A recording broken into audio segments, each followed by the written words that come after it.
pour connaître l'appartenance l'appartenance spirituelle de la personne.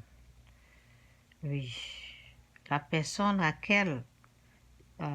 pour connaître à quelle puissance la personne croit.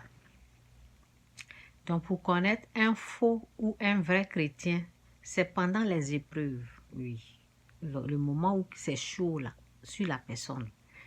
Pour connaître un faux ou un vrai chrétien, c'est pendant les épreuves ou le combat sur qui la personne compte.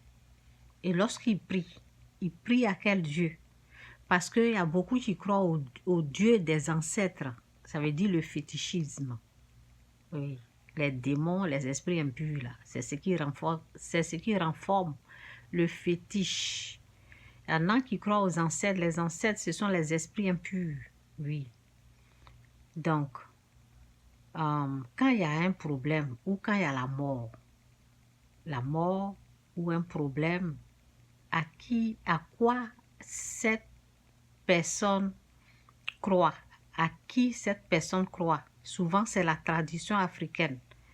Et l'esprit du fétiche, c'est cet esprit-là qui a donné naissance à cette tradition africaine satanique-là. Les pratiques obscures, où on tue, on fait les adorations sataniques, des os, des choses comme ça, là. Tout ça là-dedans. Donc, quand il y a un problème là, c'est là on peut voir le vrai visage de la personne. On peut entendre c'est à quoi cette personne-là croit. J'ai une fois entendu une personne dire, quand on allait régler un problème, la personne s'est approchée de moi comme ça et cette personne a parlé dans mon oreille. La personne m'a dit, vos histoires de Jésus là, je ne suis pas dedans. Hein? Vos histoires de Jésus-Christ là, je ne suis pas dedans. J'ai dit, ah. Alors qu'il va à l'église, alors que cette personne, excusez-moi, parce que je parle d'un homme, hein, donc souvent c'est comme ça, quand parce que dans ma pensée, je pense à l'homme, donc quand je dis cette personne, normalement, je dois dire elle, ok? Donc souvent dans ma pensée, comme je vois la personne à un homme, donc c'est pour cela que je dis il. Donc cette personne-là va à l'église chaque dimanche. Cette personne-là, souvent, la personne va dire, ça fait 50 ans que je vais à l'église, ça fait 50 ans. Ça fait longtemps que nous, on va à l'église. Et voici ces paroles dans mon oreille. La personne s'est écartée des gens et est venue me parler dans mon oreille, à côté de moi. Vos histoires de Jésus, là, moi, je ne suis pas dedans. Hein. La personne s'est cachée pour faire ça. Pour faire ça.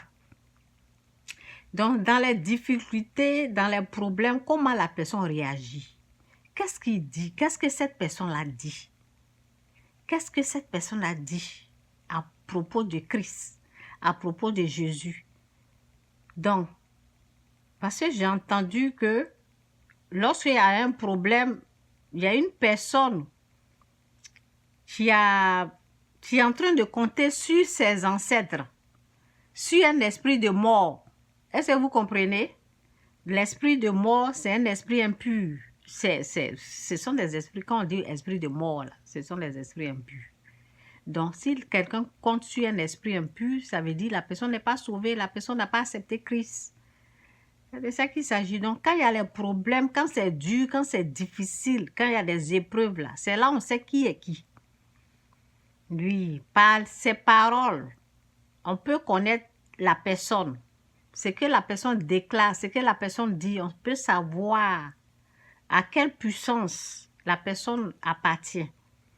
Parce que dans la bouche, là, il y a beaucoup qui disent Jésus. Hein. Beaucoup disent Jésus, oui, je vais à l'église, je suis une chrétienne, oui, Jésus, mais en profondeur, quand il y a les épreuves, là, ils ont recours à qui?